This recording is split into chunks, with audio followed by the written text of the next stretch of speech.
Hi, I'm Avery Trufelman, and maybe you can relate to this. There's so many great podcasts out there, but it's impossible to listen to them all. That's why I'm so happy to be the host of Hark Daily, a new way to hear the best moments from the best podcast conversations. Each weekday morning, you'll hear 5 captivating clips from amazing podcasts on the day's news, culture, and so much more, all in 20 minutes. And it's totally free. Check it out at harkdaily.com.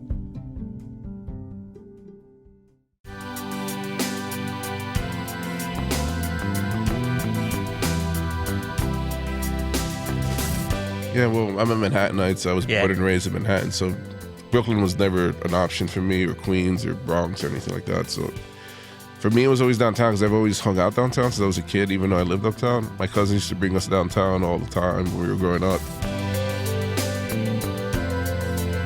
This is Taste. I'm your host, Matt Rodbard.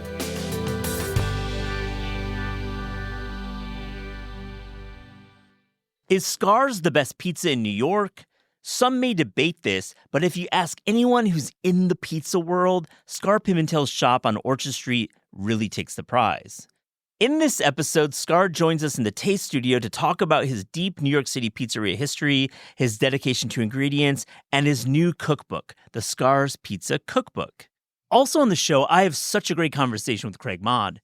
He's the author of a terrific new memoir, Things Become Other Things. We talk about his life walking around Japan, writing, taking photos, and so much more. I hope you enjoy this episode. Scarr Pimentel, welcome to This Is Taste. How are you? I'm doing great. Thanks for having me. This is a long time coming. I've been a fan of your pizzeria and your work for a long time, and now you've published a great cookbook. We'll talk all about that. I want to talk about Emilio's Bellotto, because you worked there. Sure. I feel like it's a place that just has exceptional food. Obviously, the celebrities go there, and the back room is legendary. There's a lot about that, but the food is excellent, and the food really brought people there going back to the 80s. What was your time working? You were a server there, right? I started as a busboy, then became a server during lunch, and then server busser at lunch and server busser at night. It was fantastic. I needed a job.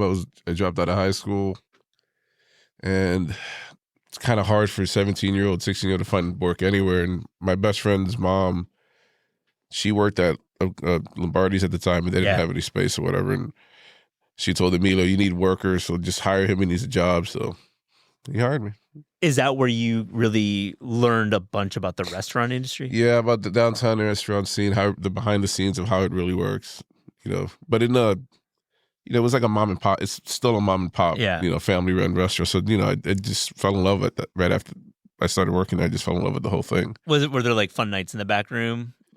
Yeah, the back room at the time, it was more his friends or like a big party if someone reserved the back room. But it was like it's not what it is now. It used to go through the kitchen like in movies and stuff. And it was more, it was on the other back, and I think he lost. I'm not sure if he still uses that back room. But it was like under like what's it called? What the botanical gardens is, like that lattice work. It was like in case it was beautiful, and you could see up the you were in the alleyway of the building basically. Oh, like an atrium kind of, like an atrium vibe. Yeah. So it was cool. Yeah, we saw. His friends would come over. They watch they like Garth Brooks whenever he played on HBO special. They roll out the TV with the cable box and started watching Garth Brooks on HBO Live or whatever. Which is interesting. What a memory of, Garth Brooks. Yeah, boxing fights, whatever pay-per-view event, we would see it in the back. Cool. Like Evander Holyfield, Tyson, I saw there when I was like 16. Yeah. Which is pretty cool. What did you learn about the restaurant industry working there? How to treat people. He was getting celebrities all the time over there. That was the first spot I was like, oh my God. Like, I didn't know the restaurant. I didn't, I thought it was just another Italian restaurant at the time. So it was like, he was friends with, we see Denzel, Jack Newfield used to be a writer for the Post at the time. Iman, Bowie. He lived around the corner, right? Bowie. Yeah, so I didn't know. I didn't know. And then he was. Yeah, they were living on the corner. Lenny Kravitz lived in the neighborhood still. Mm-hmm. A lot. They had a lot of celebrities. It was like their local hangout for them. Yeah. L.A. Reid. He would always. It's a good friend of his too. Yeah. So, and he would bring all the up and coming artists, who are superstars now. They would bring them by Bellotto's for lunch and stuff. But yeah, it was great. It was like such a New York style. It still is such a New York style. It's like one of the few real New York restaurants left in the city, which is sad to say. And the food's still very good. The food's fantastic. I think it's the best red sauce spot in the city. See, I fully agree. And like a lot of other places, they tend to think the food at Emilia's Blotto is not good. It's like somehow a celebrity place, but it's good. It's good. Like I've been to every red sauce spot in the city. I'm not going to name them. They're not anywhere near as good as Blotto's, in my opinion. Well, Scarr, your pizza kind of upbringing and experience that led to the opening of Scarr's is really impressive and cool. You know, you mentioned Lombardi's. You had a family there. You worked there for years. You went on to Lasso, a little bit of Artichoke, and then finally Joe's. I mean, these are, and then many more that you didn't write about, obviously, that you maybe aren't worth mentioning. But like, you clearly were a student of the game in pizza. Like, talk about this time working in all these different styles too. Like Lombardi's and Joe's is quite different.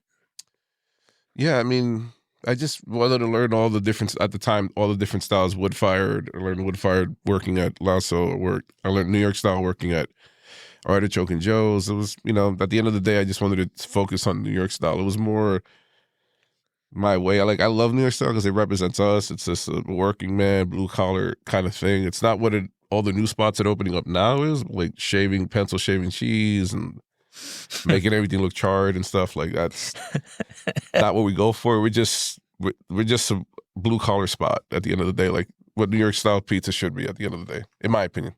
Yeah, I mean, you clearly nailed it when you opened Scarr's. Like, were you getting a palate for pizza though, working in all these places? Like, how did you know when pizza was good and not good? You know what's funny? I think about 15 years ago, so that's when pizza. That was like, damn, I can't even get a good slice of pizza nowhere. For sure, it was just the quality just like torpedoed down, and like the only spot that was left for me was like Joe's on Carmine, the original location. Like technically not the original location, but consider the original location now. It used to be on the corner of Bleecker and. On the corner where the ice cream spot is now. Yeah. So, yeah, I mean, it was like really hard if I was just getting upset about it. I was like, even drunk slices weren't good anymore. I'm like, yeah. But for us growing up here, it's different than someone coming into. I didn't realize. Like, I was like, why do these people love this pizza? And this is when New York was becoming gentrified. It's because wherever they're from, it's not good. So when I go visit their towns in Iowa, Wyoming, wherever, like traveling throughout my years. I'm like, oh shit, no wonder they love this pizza so much. No wonder Domino's, Pizza Hut, Little Caesars, people love all these chain pizza, even though they're trash. It's like people love them because they don't know they just come to the city and like, they think, oh, this pizza, it's great for them. For me, I'm like, oh, it's just horrible. But for people coming into the city, they think it's amazing. Yeah. Plus you get the extra New Yorkie-ness of it, right? Yeah, correct. They go in, it's people screaming and people yelling and stuff. A little hectic slice spot, like slice shops. But you read a real education, and you write about it in the book, and you also just through the life, working at. I mean, Lombardi's. Lombardi's actually was amazing when I was. It was like the spot. Like when I was fortunate enough to work there, when it was the spot. When every cool person in the city. It was like people that worked at Balthazar when they first opened. We used to go there. Like the manager Arnold. They used to be like the spot guy, Con Ed guys would come in there. Like, it was like, they knew, like, it was the first spot with like the cupping pepperoni. I've never seen that before until I worked there. So, this is way before Prince Street and all that. So, I mean, it was great. It was like every walk of life would go to Lombardi's. Like, and that's coal fire, right? Yeah, it's coal fire. So that's like, I mean, you've done wood, you've done gas, bread ovens that you use, and then you've got, what's it like cooking on coal? It's a little different. And coal is, I think, the best way to cook pizza. That's the best, because you could use subpar ingredients and still create a good product that people like. It's a hack. Yeah, it's like kind of a hack. The thing is, it's just working the coal ovens. Like, it takes a lot of work to actually work the oven, but making the pizzas is the easiest part of a coal oven. And you were a pizzaiolo. You were working the ovens when you were at Lombardi's? No, I was a server there too. That's what I thought. But I learned from watching. They took their time to teach me like tricks and stuff like that. Yeah. Let's move on to Orchard Street. How do you find location? Because I think I would say you really created a moment in that block, which when you opened, there were spots there. I would never say, and in the book you profile many beautiful establishments there, but you really made it become. This is before Times Square. Remind you, this is before like downtown. Everyone was in Brooklyn, and I feel like Scarr's downtown was like a moment. Yeah, well, I'm a Manhattanite, so I was born and raised in Manhattan, so Brooklyn was never an option for me, or Queens or Bronx or anything like that. So for me, it was always downtown because I've always hung out downtown since I was a kid, even though I lived uptown. My cousins used to bring us downtown all the time when we were growing up. They would shop and do whatever downtown. And it just was always a part of my neighborhood. At first options were always like Nolita. No, like they were just, it was, the rents were too expensive and they were already like becoming too commercialized for me. And I wanted a neighborhood that was like a real neighborhood. And the last real neighborhood was where I'm at now.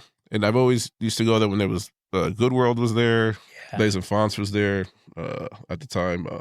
Sweet Paradise was there. Cheeky's was there. So there were spots, but it wasn't really not what it is now. Even when we opened, it was dead. Correct. It was like your line and then a bunch of other spots. Yeah. Yeah, it's so weird because it was like Division Street had Baccarat, and they had Forget Me Not and Kiki's. Kiki's just opened before we opened. And then the only other option was Dimes, and that was it for the neighborhood. Yeah. So it wasn't like what it is now, nowhere near what it was, like still a ghost town, even with those places opening. Yeah. So you open the doors. Is it like an instant decent success, instant smash, or did No, we were in the red the first like year or so. It was like something, it was a neighborhood that wasn't used to. And I always liked the idea of having there was no slice shops, only on that street. So I was like, let's just do it in the neighborhood. And, I want to have that neighborhood feeling. So I knew it was going to be tough the first 6 months to a year. And we didn't know, I don't know anyone in food. Like everyone, you know how it is. It's like everyone in the food industry in the city. It's like it's cliques. So it's echo chamber, exactly. They're all friends. They're friends with you writers and stuff like that. So I know that's how. And I wasn't friends with any of them. I'm just like, you know what? I just know people in the neighborhood from hanging out here. So it took a while. Then people started coming in, and they were like, oh wow, this is really good. And yeah, I mean, after a year, it just became a hit. Well, I think it's a credit to my next question, and I'd love to hear about it. Is I think you drew in the food media and the crowd with your dedication to flour, and you're milling your own flour, which and really treating your pizzeria like a bakery, like thinking about bread forward pizza, which of course, since you've opened, has been really the narrative around slice pizzerias. You can't do a slice shop and not talk about your multi-day fermentation and the flour milling. But you were a pioneer in that way in New York City, especially in the slice shop zone, which is where you were at Scarr. Yeah. How did you come upon the idea of milling your own? So I worked with a friend of mine in another pizzeria. This is years ago, and I didn't know anything about celiac diseases and stuff like that. So he would always say, I was like, how come you don't eat the pizza? It was pretty good, this place where we worked at. He was like, oh, I can't. I was like, what you mean you can't? He goes, I'm gluten intolerant. I can only, this is when gluten, this is like 15 years, when no one knew really what it was. So then I was like, oh, that's interesting. So then that just sparked something in my brain to look into wheat. And I was having, gas, issues because I used to eat pizza all the time. So, but I still do, but I was just having stomach issues. But you weren't feeling great from it. No. Just, you get older. You're like, I'm 30 years old at that time, 28 or whatever. And I'm like, I can't eat pizza like this anymore. So I was like. And you loved it so much, though. Yeah. So it was like a correlation. I was like, so then I found out about what Chad at 13 was doing. Yeah, Robertson, yeah. But I think he just released a book at the time. And then what Bianco was doing, he was getting popular. So I just read into that. And then I went down a, wormhole of flour and yeast and, we don't really do sourdough. I don't like sourdough profile for pizza, especially New York style pizza. I don't think it should be sour. At that point, it's just something different, in my opinion. Agree. I mean, well said, man. I totally agree. I think it becomes more of a bread item than a pizza item. Yeah, I mean, it's cool that people are doing their thing with sourdough and pre-ferments and stuff like that, but that's not really New York style. In my opinion, it's not New York style. So it's like, I just want to keep it New York style, and I wanted to just use the best wheat, like the best, we use Stone, outside of us milling our flour, we also buy it at Stone Milled as well. I don't want to say the supplier, there's only one real supplier that sells it. So we use them as well. We mix in our fresh milled with their fresh milled. So you have like a blend, which I think is part of the charm. 100% organic, 100% Stone Milled. It's I just like to have impart the extra flavor and whatever nutrients are gone as well from that. Because the flour we buy is like a few weeks old. So yeah, and when you're tasting, the pizza and, thinking about the bread profile, how do you describe it? I've always wanted to ask you this. For me, it's like an earthier version of a New York style pizza. It's like an earthier version of Joe's, I would say. crisp, like, same crisp probably. I wasn't trying to like reinvent the wheel in that aspect. I just want to keep the same textures, the same chew, the same pull. Nothing that's overbaked, nothing that's, you know what I'm saying, nothing that's, super thick. I just wanted to keep it to the texture-wise to the same thing as what Joe's or Artichoke back in the day used to be like, but with using better flour, organic tomatoes, higher quality ingredients. The cheese we use is Caputo Brothers from Pennsylvania. Yeah. We were the first to use it for sliced pizza, but technically the first person to put me onto was Rick at Bread and Salt. Yeah. And if that's my other favorite bakery. Rick Easton, yeah, legend. Yeah, he's the best. His best bread in the tri-state area. Agree. It's like beautiful easily. stuff. It's like it's mind-blowing how his bread is. But did you link with Brooks Headley too, and Rick through that whole crew? I met Rick. He recognized me. I think I went to his show when he first opened it, and I think we just hit it off. We had the same friends. Yeah. And then, I remember who introduced me to Rick. It was, her name's Millicent. She's a chef at large, basically. She worked for Brooks. She works for Rick. She was the one that told me to go over there. That's how we kind of, met. I got it. Okay. And that's how I kind of met Brooks as well. Yeah. Which is interesting. Brooks introduced you to my favorite wood-fired pizza in the world, in Japan. So we were in Japan together at the same time, like years ago, and he was like, "You got to try this pizza." What's that place called? Savoy, the original Savoy, at the original location. The original, yeah, I've never been. But the original pizza, yeah, not the original owner pizza, but he still makes pizza at Savoy. But this guy Boone, he's probably the best pizza maker in the world, in my opinion. Yeah, he's amazing. He's a wizard with the wood-fired pizza. I've seen some YouTube of Savoy and wanted to go. Have you thought about taking Scarr to Japan? Yeah, we're in the process of doing that right now as we speak. Cool. So we were trying to open it up a couple years ago. We had a partner in mind. We were working with him, and then he was, Japanese have an issue. They don't tell you they don't want to do anything or say no, so they just drag you along. Yeah. So I kind of knew it 4 to 6 months in dealing with him. I was like, this guy's not serious about working with us. But I have a friend that lives over there who's also a pizza guy. He's been there for like 6-7 years. He's really cool with them. He started working with him. He was like, nah, he's not. He's gonna work with us, and I was like, nah. But you see that I'm right. But I just, eventually 2 years later, he wasted our time. So I decided just to do it ourselves. So we're just doing it ourselves now. So I'm looking at spaces in a couple of weeks out there. Oh, cool. That'll be fun. You can do some recon. I've already done recon. I know how I've been there a bunch of times now, enough to know the area. And I have a bunch of Japanese friends out there too. So it's like, I love it out there too. So it's pretty cool. It's gonna be cool. So when you open in Japan, how do you keep it like? I mean, how do you get the flour there? Are you doing Stanislavs? We did a pop up there during COVID about 3 or 4 years ago. Oh, cool. It was insane. It was like a 4-hour wait. We didn't even promote it. We just posted it on Instagram. The guy that had the spot, it's called Pizza Slice over there. He promoted it. He put it on Instagram. He didn't really promote it. It was pandemonium. Pandemonium. It was like. It was insane. I couldn't believe it. People were just waiting there, and I was like, "Oh my god!" And people think I like amassing these lines. I don't like lines whatsoever. That's why we moved to a bigger space to like move the lines faster, because I don't like lining up. So I'm like, yeah. As the summer travel season approaches, I'm excited to let you know about 2 upcoming Taste Travels, our immersive travel series hosted by cookbook authors and me, Matt Rodbard. On June 15th, I will be joining the Mediterranean dish author Susie Carace in Barcelona for an incredible week of culinary tours, cooking classes, and plenty of wine and jamon. And on September 15th, I will be joining author and baker Mauricio Leo of The Perfect Loaf for a tour of northern Italy. We will visit artisanal Parmigiano Reggiano and balsamic vinegar producers, take a masterclass in the art of panettone, and of course, eat plenty of stuffed pasta and mortadella in and around Emilia-Romagna. Both trips are nearly sold out and closing soon. If interested, write into hello@tastecooking.com and we will get you the information. That's hello@tastecooking.com. I hope to see you on one of our taste travels this summer.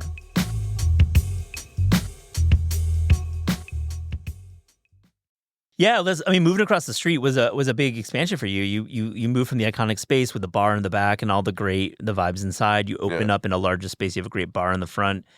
Was that I know you don't like lines, because I thank you for saying that. What was that like moving across the street? At first, it was kind of hard. Yeah, it was just I borrowed a lot of money to open up across the street, so that was that pressure on top of it. And that was right before COVID. We signed the lease, like literally, we signed the lease for that spot a month before COVID hit. Yeah. So we were like behind the 8 ball, like financially. So luckily we were busy and it helped pay for everything. But then we had a fire 6 months in that we were close. Like that was like during peak season, like November to January. That was another hit. And that wasn't even our fault. It was like someone was smoking upstairs or doing drugs or something, and they passed out, started a whole fire in the whole building. So oh, fuck. It wasn't even an oven fire. No, we didn't. It was a guy passed out doing drugs or something. Oh, man. Anyway. That's New York, though. Yeah. That's what you got to deal with. You got to roll with literally that the apartment right on top of the shop.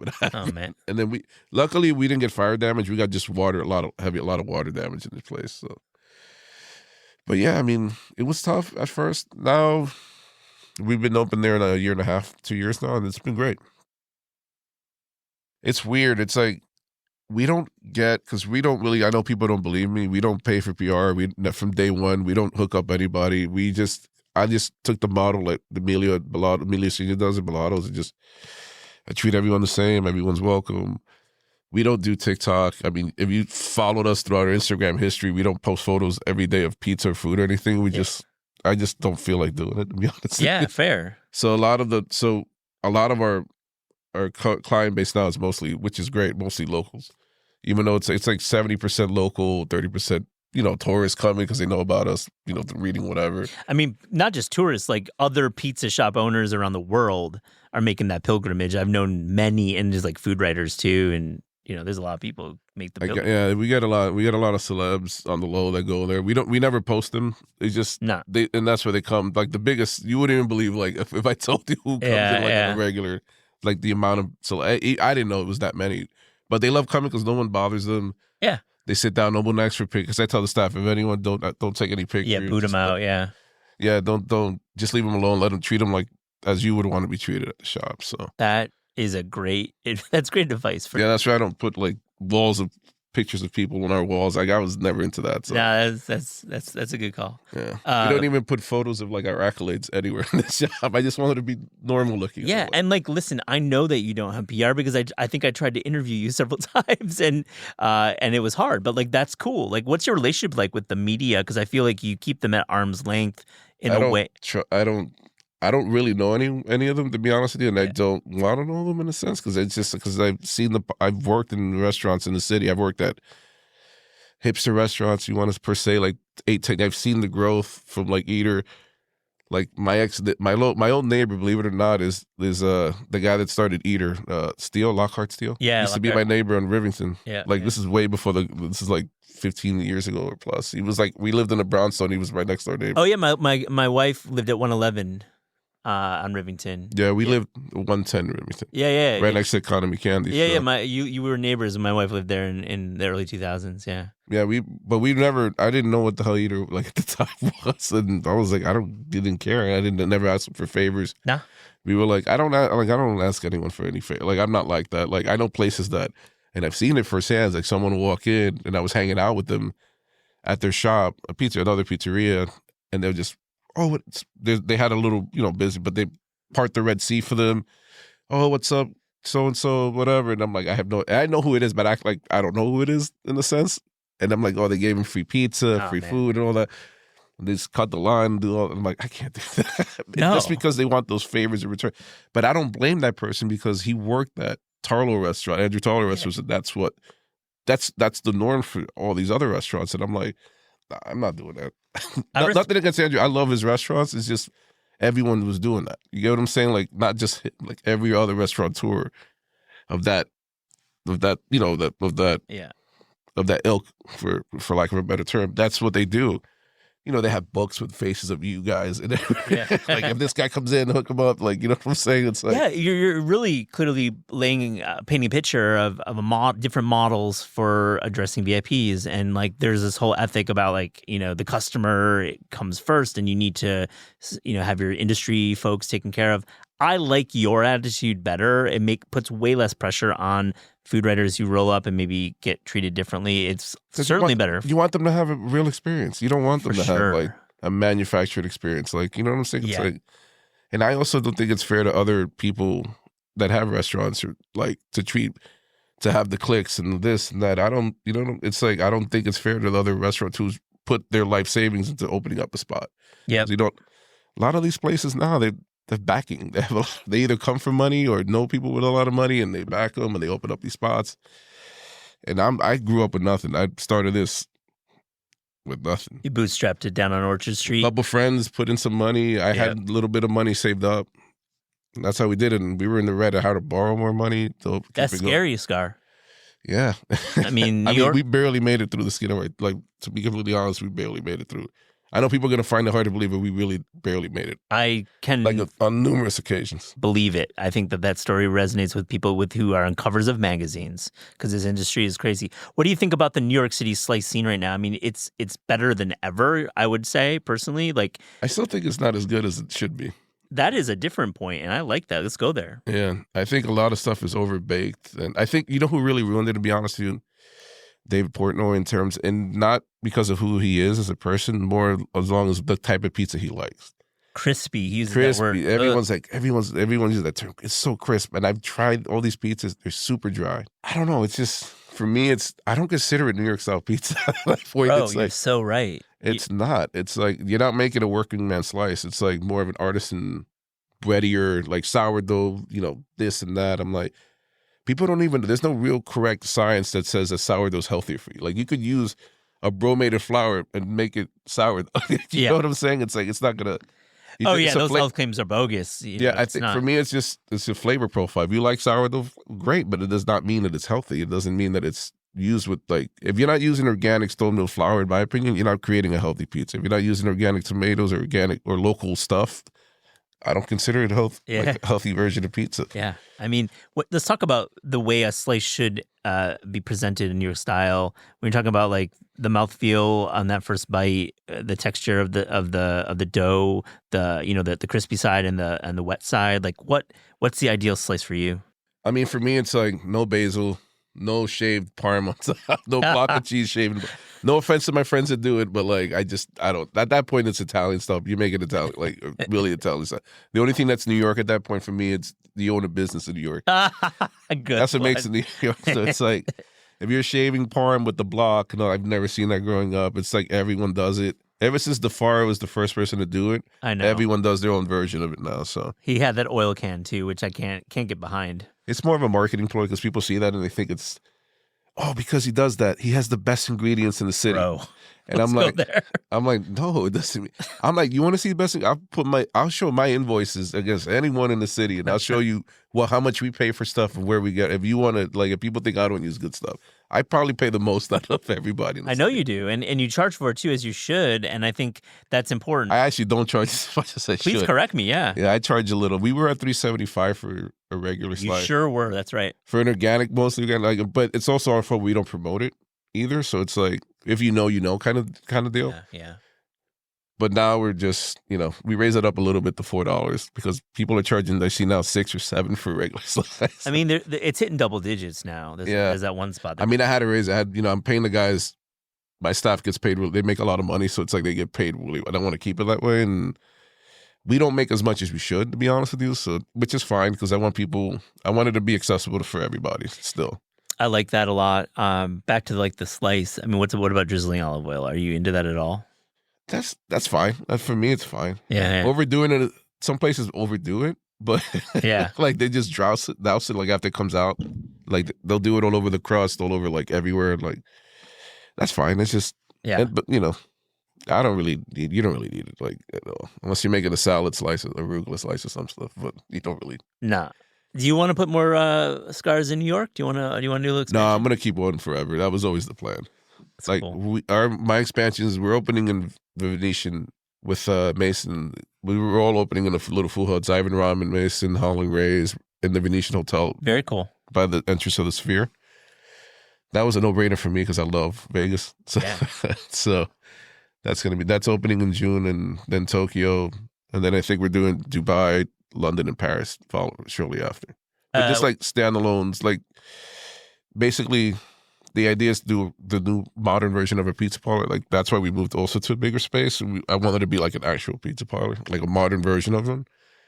So that way, also the ones in the other city, like if we have friends that have cool concepts and like, yo, we want to try that, we want to do a pop up in Tokyo, we want to do a pop up in Dubai, they could also come and do it in our spot. So you make it more like a community space. You align with, fashion industry, and you do like collabs and all that. They always want to do like the fashion people always want to do like a pop up, but we never have the spaces for it. So it's like, which is kind of tough. So now we're gonna have the spaces for it. So I love Koki Sato's photography in this book. The book is cool because if you get to the end of it, you've got a lookbook style, which is a real tribute to Orchard Street and your neighbors, and really cool documentary photography.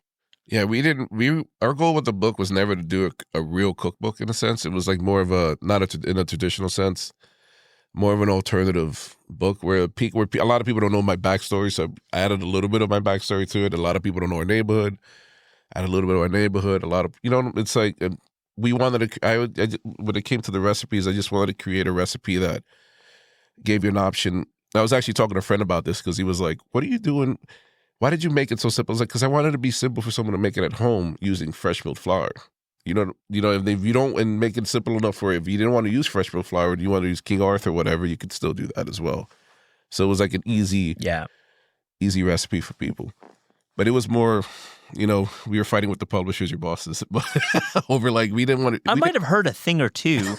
I wouldn't call it fighting. I think it's just a collaboration that has strong visions.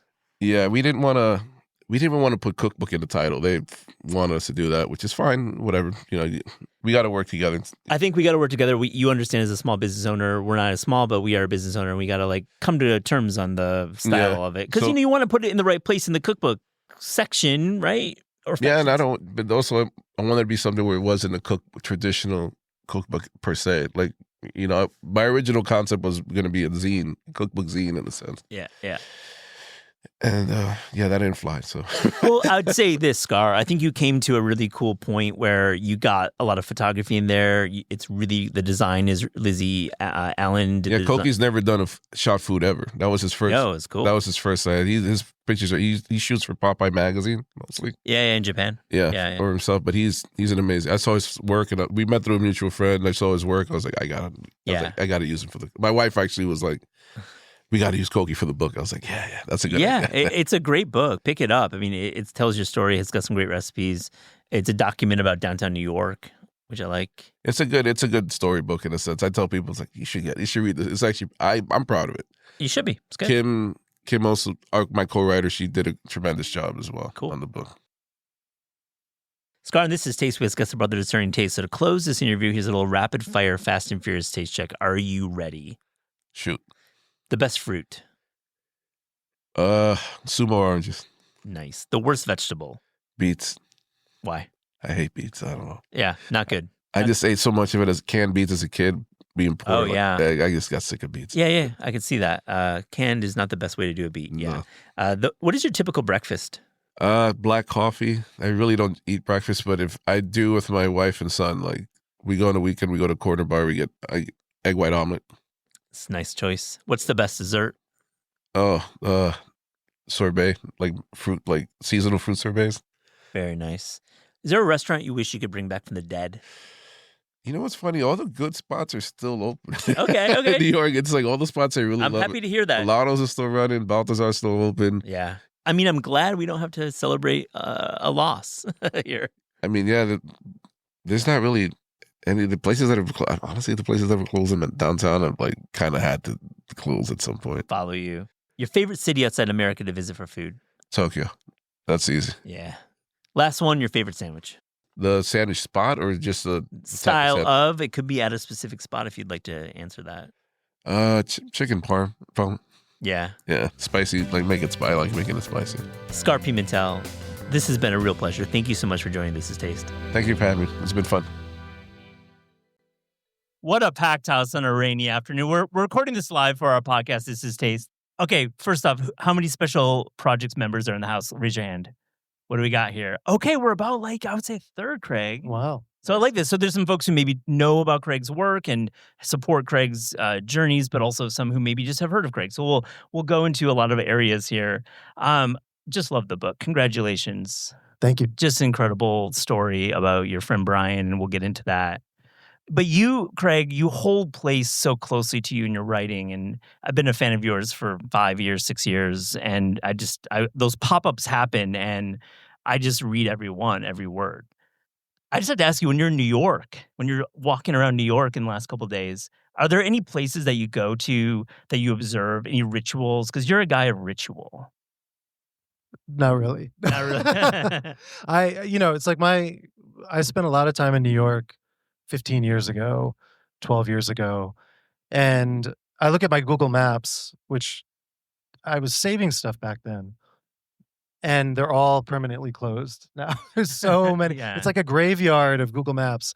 Like there was a great cafe in the West Village called, I think, Minerva, that I used to go to. It just had this weird otherworldly vibe. It was like a little bit European, but not in New Yorkian. And I just kind of sit there and everyone was kind of surly. It's kind of like being in Paris, but not in Paris. And it was so loud outside. Yeah. But it was this kind of hushed, nice environment. I go there and I write with me and Malcolm Gladwell, probably. Yeah. Who's from nearby. But that's gone. Yeah. And so thankfully, was it 3 Lives and Co. Yeah. Has renewed their lease. Okay. And they're around for another 10 years or so, right? All right, yeah. Which I love. It's one of my favorite places in the city. We're going to have a lot to talk about with the book. And I really wanted to start and talk to you about the writing process of Things Become Other Things, because it's really unique in publishing. You start out, it starts out as a pop-up newsletter, and then it becomes a fine art edition. And then it becomes a Random House trade hardcover that is out tomorrow. You've written extensively about digital publishing. We're not going to talk about that, but I just want to ask you about how you have written this book in this very unique process. Yeah, well, first of all, I would not recommend it. This is definitely not the recommended process. But I went on a walk 4 years ago, almost to this day is when the walk started. It was May 10th, 2021.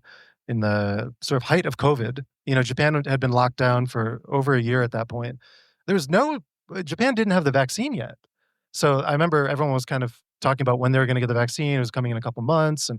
And I was being careful, and I was like, well, let me go on this walk and let me go do this, and, checking and being very, very above board about everything.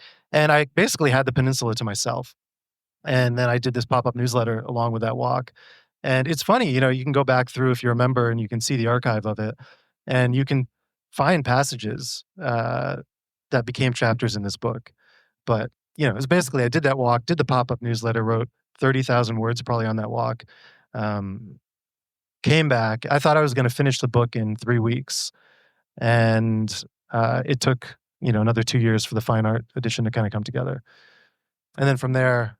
Okay, so let's go from there. Yeah, I mean, that's an interesting journey, because you released the fine art edition. You start with 1,000. What do you end up at? How many fine art edition of Things Become Other Things? 2,500. So you ended up at 2,500. Yeah. But then how do you end up at Random House and then this expanded version? For those who own the fine art edition, it's very different. It's very different. And very expanded and very surprising. And we'll talk about how Brian played a role in the fine art edition, but then also in the trade. But how do you get to Random House? Well, it's kind of embarrassing, because it's like having all of my drafts public, in a way.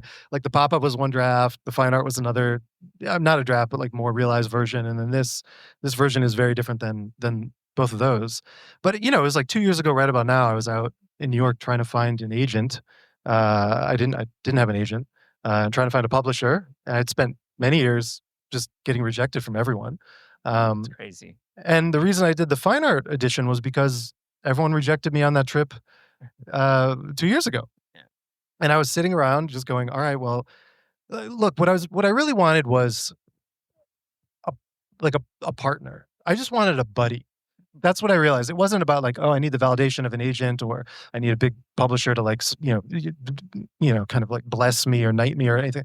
It was just, I just wanted a buddy to work on this stuff with. I'd been working alone for my whole life, essentially, and sort of doing all my indie work. And I just wanted that buddy, and it was crushing. I mean, it was really about 2 years ago right now, it was a really dark place. And then I was like, all right, I'm just going to do this myself. I'm going to do the fine art edition. I'm lucky enough that I'm friends with some of the best book designers in the world, amazing editors. I know how to put books together, and I have great relationships with printers in Japan. I know how to do these things. I have, a warehouse that can fulfill orders and, Shopify setup and Craigsstarter and all this stuff. Love the videos from the warehouse, by the way. Yeah. Have you guys checked out the videos from the warehouse? They're incredible. So you can see Kisa by Kisa's production videos and stuff like that. So I was in the middle of, I'd finally gotten over, I was like, okay, I have to do this on my own. Everyone's rejecting me. That's okay, fine. Kind of go for runs by the ocean and scream. and I had met with the printer. We had said, okay, this is the printing schedule we're gonna commit to. And then 2 weeks after that, Random House reached out to me. It was like, oh, we finally got around to reading your book. And we like it. That's we really, amazing. we want it. So at that point, it was a little weird because I had already internally committed to the fine art edition. And then I have this preservationist scarcity mindset, psychosis, pathology, where I'm like, I have to protect everything. It's like, I can't give up control. I need to. So Random House was very generous, and we were able to, I was able to say, hey, look, I don't think these editions are in competition with one another, and I need to maintain this autonomy. And look, I'm going to be selling my book for $100 a copy. And then we can do a bunch of rewrites and expansion and stuff. So it'll be a totally different thing. And God bless, Andy and Molly, they came around and we were able to come to this agreement, and I maintained fine art rights and Random House got this. And in the end, I'm just so proud of where this thing landed. It's incredible. Those listening to the podcast, publishers do more of these deals because it really brings fresh talent in. Enough book talk. Let's talk about the walking itself. I feel like I want to get your take on these walks are extraordinary.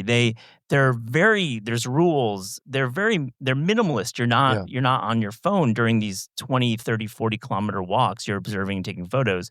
But then you dash to your hotel room and knock out on deadline. No copy editor, right? I imagine. No. 3,000 to 5,000 words after. It's like a extreme sport. And the work is extraordinary. It is gripping. And when you talk to these people, and we'll get into how you can talk and how you interview.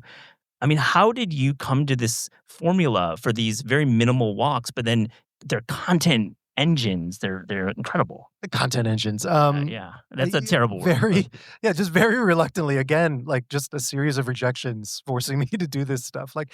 Almost everything I'm doing and the way I'm doing it is because I was just rejected by everyone. It's like I really wanted to write about walking in Japan, and I started going on these big walks, and world was opening up to me, and I spent a good 9 months working on this huge piece for a magazine I won't name. And then got ghosted, and that killed me. I mean, it really killed me. And again, this idea of, okay, pathological scarcity complex. How do I protect myself? And so I started the membership program. Thank you, everyone who's a member. This is a direct product of that. I can't do any of this stuff without the membership program. I started the membership program to give myself autonomy, because I was like, okay, I need to create almost like a boot camp. What would it be like working in a newsroom where you're on deadline, hey, Mod, write about this, that sort of thing. And so the walks accidentally became that. And so my rules are, no teleporting, basically. So no social media, no podcasts, no music, no news. I did a huge walk. I walked from Tokyo to Kyoto during the 2020 election. So I've done Tokyo to Kyoto 3 times now. And the 2020 election, I was like, okay, it's going to be right a week after I start walking. And what I'm going to do is I'm going to tell all my friends, don't tell me who wins. Wow. Don't tell me the results. And my theory was some farmer in the middle of nowhere in Japan was going to be like, have you heard? So this guy won. And I was convinced that was going to happen. And it turns out nobody in Japan cared. It was a week after the election, and I still did not know what had happened. And, it was obviously complicated and sort of messy, but no one was screaming from the fields. And finally I texted a friend. I'm like, all right, what happened? He's like, oh, you don't want to know. 3 weeks later? Yeah. Like a couple of weeks after it all went down. But anyway, just there's something about removing yourself from that maelstrom of chaos that we can kind of all be engulfed in, especially with the phones and teleporting. And I try to, on these walks, basically just meet everyone where they are on the road. So I can communicate with everyone. I've been living in Japan for 25 years. I can speak well enough to, fluently, talk about anything with any of these people. And I just say hello to everybody. And I have this like rule, take a portrait of someone before 10 in the morning. Yeah. It'll be like 9:45 and I'll be, oh my God, still haven't taken a picture of someone. And I'll like just, scream, yell out to a farmer. I'll knock on a door. I'll go in a tatami shop. I'll be like, hey, can I take your picture? But then you'll write 1,000 words about the interaction. Yeah. On deadline again. Yeah. And someone asked me the other day, they're like, you're trying to be in the moment and attentive, and yet you're thinking about all this writing you have to do later. And isn't that at odds? I'm like, no. It's totally in conversation. And it just gets me to look harder. It gets me to perk up about incredible turns of phrase that these people are kind of throwing at me. Yeah. Or just, weird things that are happening throughout the day. And it's given me this almost like theological belief that you can wrest something interesting from any day. Yeah. And if it's the onus is on you to get that interesting bit out of it, because, I'll do these walks. I'll be 30, 40 days on the road writing every day. So walk for 8 hours, walk 30, 40, sometimes 50K, and then get to the hotel, and you just got to start writing, editing the photos, do the draft, and as I'm walking, I'm dictating into a note that just kind of keeps expanding. And I'll get to the hotel or the inn, and then you kind of look through the notes and go, oh yeah, right, that's the thing I want to write about. And you go. It's a great lesson for writers. Yeah. I mean, you're basically publishing first drafts, and it's just like it's a reason why sometimes the first draft is kind of good, and sometimes those natural instincts on the first draft work. The final chapter in this book, I wrote on it was the last day of the walk, and I had walked. I think that day was 45K. And I was so tired. It was such a crappy start of the day. I mean, it was just terrible. The route was terrible. It was hot. I didn't have enough water. I was never dehydrated. Shy away from complaining about the heat. I must say, in your writing, you're not shying away from your disdain for weather, which I love. No, I don't complain. No, that's one of my rules. Is that I'm not allowed. You're not complaining about any. You're not complaining, but I mention it. You mention it in a way that we're like, I'm just mentioning. All right, Craig's going through it right now. It's hot. It's hot. I mean, Japan is gross. Don't go to Japan. Basically, from June 15th to October, don't go to Japan. That's my honestly, don't go. There's another big walker person who emailed me and was like, hey, when should I go? And I was like, don't go in July. And he came in July, and he had to abort the walk. He walked for one day, and then he was going to walk for 2 weeks. He had to go home. Yeah. He just left Japan. He just left the country, I think. Wow. Well, it's terrible. But the point is that I got to the hotel. I'm disgusting. I smelled like death. My feet hurt. Everything hurt. And there's no universe in which I would have been like, great, let's do 2,000 words now. Except I committed to the pop-up. And there was ostensibly an audience waiting for something. And I sat down, and I was in this totally hallucinatory state. And I wrote this thing, and that thing became the final chapter in this book. So again, I think about that a lot. It was 11:15 at night. I just wanted to go to bed, but I had to do this. I promised. I made this covenant with myself. It's this weird thing with you had your members too. It's like they're waiting for it. Kind of, yeah. There's the pressure. I mean, did Craig bail on day 31? Yeah. We don't want. No, well, and the weird thing that came out of the membership stuff, and when I started it was very small, and everyone's like, hey, I want to do a membership. Should I do it? How do I do it? I'm like, don't do it.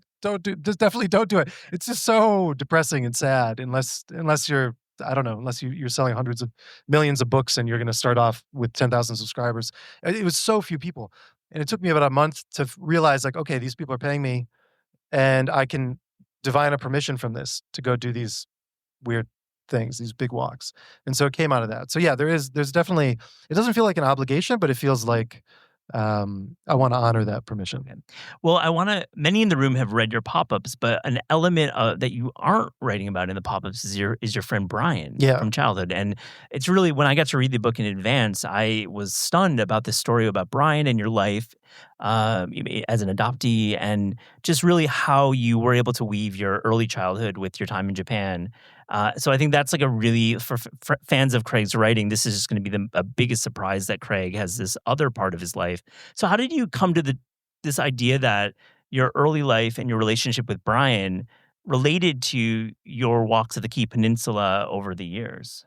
Yeah, I mean, I think this is one of the risks of writing and publishing in real time is that you feel maybe like you're unable to take certain risks or investigate certain things. So I think thinking about Brian, I mean, Brian was set up who Brian is. Yeah, Brian was essentially best friend. I'm adopted, only child. Parents couldn't have kids, and then they got divorced immediately. It was a very weird thing. And then Brian, I essentially met in first grade, and we were basically best friends all through elementary school. He was a brother. He was as close to a brother as possible. And then I sort of tested a little better. My town had no funding. It was kind of a mess. And Brian just didn't test well and kind of ended up going in a very different direction. And we graduated, and I mean, I talk about this sort of in so many things now. It's sort of a little bit of a spoiler. We graduated, and basically a week after we graduated, he was murdered, right? So this was pretty common. Not super common, but it wasn't that big of a surprise. You could imagine this happening to a lot of people in my town. And, you're 17, and essentially half of your heart is gone from it's like all of my childhood memories are with this kid. And he was my brother, and I just didn't have the tools to process that. And I started, actually, the first thing I ever had published was a short story about Brian. And I could see, looking back at early writing, I was like, I was trying to figure out how to work through this. I didn't know how to. And so 25 years later, I'm doing this solo walk through COVID on this peninsula. And the peninsula is pretty economically depressed, and it kind of mirrors the kind of blue collar tone of my town. And you see kids, and socioeconomically everyone's kind of at the same level as we were, but the violence is gone. There's a social infrastructure there, there's support there, there's something happening there that we didn't have. And just walking alone, again, not teleporting, not having news or other things pulling your brain in other directions, you just start meditating on, like, why does this area lack the violence and and those paths that we were sort of embedded in. And so the pop-up was great to, in real time, think about the peninsula. And then when I started thinking about what the book could be, Brian started sneaking in. And then the first editor I worked with on the fine art edition was reading a draft, and he was like, "Hey, man, this is a book about Brian." He sort of was. It comes in later. Yeah, it comes in later. Yeah, and then so if you've read the fine art edition, there's just so much more to Brian in this edition, in this release. Yeah, this book's a letter to Brian. That's how this book is framed. So it opens just straight to Brian. And in doing that, the fine art edition doesn't shift to Brian until the last quarter. And the whole book is to Brian. And that allowed for a lot of other interesting narrative things to happen, because we were trying to protect Brian in the fine art edition. But now that Brian is foregrounded completely, it allows me to talk about history more, about what I've been doing for the last 25 years, about friends like John, my friend John, who's a really important person in my life. Book of John gets to appear. So Seamus makes an appearance. Seamus, the priest, the Irish priest. Remember Seamus from a pop-up? I was so surprised to see an extended Seamus moment in this book. It's really just lovely to read when you know Craig's writing and you remember these moments from these pop-ups, and you're like, well, there's more to that story. Yeah. It's in this book. Yeah. I want to talk to you about voice, because, Craig, you have obviously a singular voice when you're writing about yourself or just observing the world. But then you do something that's really unique. You, with your language skills, your Japanese language skills, you can create like syntax and grammar of the folks living in the Key Peninsula that I think many, if not, I don't think any English speakers can have done. It's an incredible feat, and they're very comical the way you describe your interaction. So how do you think about the exchanges you have with these folks who are farmers and shop owners, barbers? How do you think about translating their voice into like a faithful version of it? Yeah, because it's so Japanese, it's sort of like British English or whatever. You have like BBC English, and then you have all the dialects. And Japanese kind of has that too. And you get away from Tokyo, and it gets really just syrupy and weird, and people are just funny and sing-songy. There's so much like, kind of like song to the language that never gets captured. And so all of my, in the middle, these pop-ups were sort of the foundation for this. But I started hearing, I've spent a bunch of time in North Carolina randomly. So southwestern North Carolina, kind of near Asheville, and hanging out with one of my best friends in my 30s was this 80-year-old lawyer who lived in this little town in North Carolina, and I would go visit him once or twice a year, and we'd hang out for a week. You're the best friends. Yeah, just like straight up, like you make really good. He was nuts. He was so smart. He was a Bernie Sanders supporter. He carried a gun for most of his life because he had all these people who wanted to kill him, and he just had these bizarre stories. Anyway, and I loved his voice, and I would record all of our conversations secretly. No, I'm just kidding. He knew. And so I kind of have his voice in my head a lot when I'm walking in these kind of remote areas. And so I've tried to transpose middle of nowhere Japan to kind of Western North Carolina, Appalachian sort of English. And that's what I hear actually, when I'm talking to these people. And I think it's pretty true to who they are. Yeah. I mean, because we are exposed to translation of Tokyo, Japan. Yeah. Everything kind of in Osaka Ben is different from Tokyo.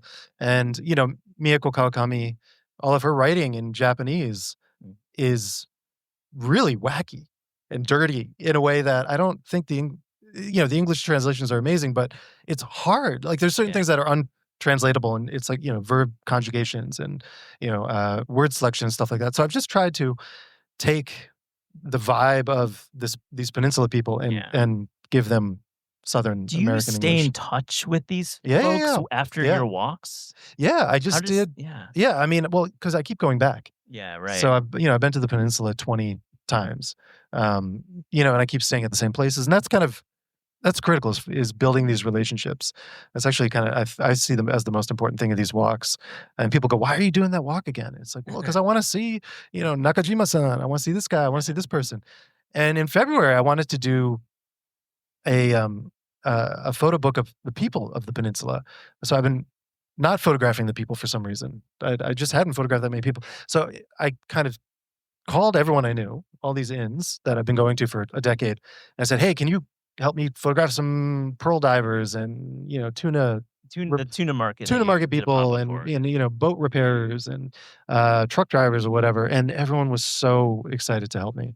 And so I went and I did this 10-day, actually drove, which was kind of revolutionary. I rented a car and I drove it's not your 800 style. Kilometers. But I was photographing from 4 a.m. till 8 p.m. almost every day. These markets were open real early. And, they introduced me to these pearl divers, these female pearl divers called ama. Has anyone here seen Tampopo? The movie Tampopo, the movie about ramen, amazing, hilarious 80s movie about ramen. So there's a scene in there where they beat the pearl divers, and basically the women in that movie were the women I photographed because there is no next generation. So they were in their 60s. One woman was 75. She's been pearl diving for 60 years. She started as a middle schooler. It's incredible. And so seeing them, and because I have these close relationships with the inns that work with them, they trust me immediately and they just bring me into their world. And so that is, that's the gift of doing and that book things. will be released soon, right? Yeah, so I photographed in February, and again, this pathological scarcity mindset, maniacalness, laid it out, sequenced in March, went to press last month, and it goes on sale next week. So, yeah. You got the metabolism, man, to publish. Just go. This is all about books. Can we take a little aside and just talk about the New York Times and putting Morioka on the number 2? Or you didn't put it on there, but you wrote about this city, and then you became like an overnight. You were known in Japan. Not really. Not really. Sorry. Not really. You were known for your writing, but like you became like a celebrity in some ways. You were on television, and like it was because of this one city you kind of plucked from Japan, and it became the number 2 of 52 most travel where you should travel. That's a crazy story, man. Well, because I was doing these walks and they were very linear, right? So I'll walk from Tokyo to Kyoto, I'll walk from Kyoto to Tokyo, I'll walk the peninsula, and it's like 1,000 kilometers or 800 kilometers, and it's just day after day after day, and I don't take any transportation. And I just thought, well, okay, what are some other shapes of walks we can do? And I said, okay, what if I pick 10 like flyover cities, Japanese cities that you would never get off the train at, but maybe your train would stop there and because you're on your way somewhere else. What if I pick 10 of those cities and force myself to walk 50 kilometers in each city, spend 3 nights or 4 days, and just see what happens? And on that walk, on that project, I did There's Hakodate, Morioka, Sakata, Matsumoto, Tsuruga, Onomichi. Onomichi guy here. This guy knows everything about Onomichi. He's great. That city seems rad. Onomichi, Matsuyama, Tsuruga in Saga, and then Karatsu in Saga, and then Kagoshima. Anyway, in the middle of all that, in Morioka, I kind of randomly picked these cities that were sort of a certain mid-sized city. And Morioka I went to, and it was just great. It was just wonderful. Everyone, there was lots of cool independent shops, great coffee. People were lovely. I got an amazing buzz cut from like the most gentle, tender, like haircut I'd ever gotten in my life. It took like an hour to shave my head. I was moved. I was so moved. That guy became the most famous buzz cutter in Japan by far. Because you went back. He was so overwhelmed. Yeah, we went with the TV crew and everything. And so the New York Times asked me, they're like, hey, can you recommend a city in the world to go visit? And I was like, yeah, obviously Morioka, you should go there. And then they don't tell you where they're going to put it because they're masochistic like that. And then it comes out and you find out when it comes out. And number one was London and then number two is Morioka. And this would be like, I don't know, it'd be like putting like Woodstock or something after London. I mean, it would just be, it's such a random city that it's like, oh, that's kind of cool, but like, why should it be number two after London? Yeah. And then they just pushed, and there's a soba shop guy up in the city who had lived in New York, and no one in Japan was really paying attention. And he was like, holy crap, this is incredible, because all of his friends in New York were messaging him and saying, dude, your soba shop is in the New York Times, because I wrote up this little thing and I put his soba shop in it. And he's like, this is like a huge opportunity. He went to the mayor, he went to the governor, and he was like, great. Dude, like this is incredible. Like you should do it. They're like, what's the New York Times? I mean, Japan is really provincial. Like we forget how provincial this place is. And he kind of pushed all this, and then he found out I spoke Japanese, and he was like, whoa. And then suddenly it was this avalanche of just every media outlet, every TV show. I was in the middle of a Tokyo walk. I was doing this like 7-day mega Tokyo walk, and people were like coming to my hotel room with like camera crews, and like, hotel room was the size of this stage. Yeah. And they invited me up to meet the mayor. And I was like, oh, this will be cool. I'll just go, say, hey, congrats on your town. This is a lovely town. And they didn't tell me anything, and they bamboozled the hell out of me. I showed up, and press conference. Holy crap, dude! It was like, and no prep at all. And they were like, oh yeah, Mr. Mudd, and here's enter in here. And they opened the two doors, and it was just like a room like this, just full of like reporters and, and like, it was like paparazzi style, like rapid shot, like, it was like 10 cameras on me and it flashes going off. And I'm just like, what the hell's going on? And the mayor's sitting, on the stage over here. I walk over, I shake his hand. He gives like a 2-second speech and he goes, all right, he's all yours. And then he leaves. He leaves me, and then the questions start, and they're like, Mr. Mudd, how do we solve poverty? And I'm like, you have the wrong guy. I just like your coffee. You have great coffee. Don't know how to solve poverty, but you have healthcare. That's cool. That's good. That was great. Yeah. You would slide into healthcare when you were asked these banal questions. You would slide. I always go into healthcare. Yeah. So I ended up. I've done like 100 TV shows, and I did a TV show with the most famous guy in Japan. This guy Tamori-san, and his team emailed me, and I just ignored the email because I don't have a TV and I've never watched any TV. And his team emailed the soba guy. And they're like, dude, Craig won't respond to us. He's like Martha Stewart and Snoop Dogg all in one, right? He's like huge. He's been on TV every day for 50 plus years in Japan. He's like the uncle of Japan. And so we ended up, my friend was like, you have to do this. He won't come to Morioka unless you do this with him. And I was like, I don't want to do this, but I was like, all right, fine, for the people of Morioka. And we walked around for 2 days in Morioka, and it was like walking around with John Lennon. It was insane. This guy, he's so tiny. He's 80. First shot we did was in front of the station, and they're like, all right, Moto-san, stand here. And then we've got, 6 camera, this huge 40-person crew. Moto-san, stand here. Okay, sure. And there was like another like announcer person. And then they're like, all right, bring out Tamori. Like they take him out of like some, like, I don't know, coffin or something. He like comes out, he's like Dracula, and he comes out, and like no introduction at all. And just, he stands next to me, and they're like, all right, go. It was like, lost in translation. And he goes, I'm Tamori. And then the other person goes, I'm Mori-san. And I just go, ah! And I grab him. I just start shaking him. And I go, dude, we got to say hello before we start this. And I don't think anyone had ever touched Mori-san in the history of his career. It was really intense.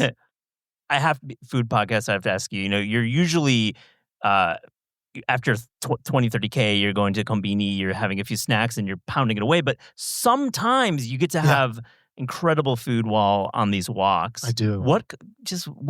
Give us one example of a recent walk that you had a meal that really blew you away. Well, honestly, on a lot of these walks, my favorite meal is Mossburger.